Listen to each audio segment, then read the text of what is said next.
Bek çoğ yürek bilen yazdım o bu şiirini. Rast sözlegen kişiye kaçıdığanға at tayarlap koy degan ekan bir dana. Rast sözlemek için hakikaten yoğan bir yürek ketidi.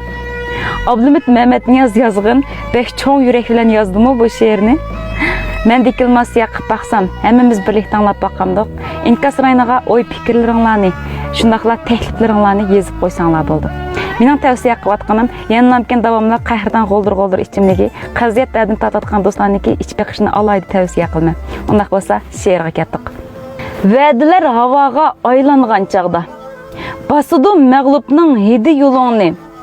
Rostchilik unutilsa qalbda agar aqıllar hergizmo tutmaz qo'lingni. Hiyligar hiylidan o'lar bir kuni.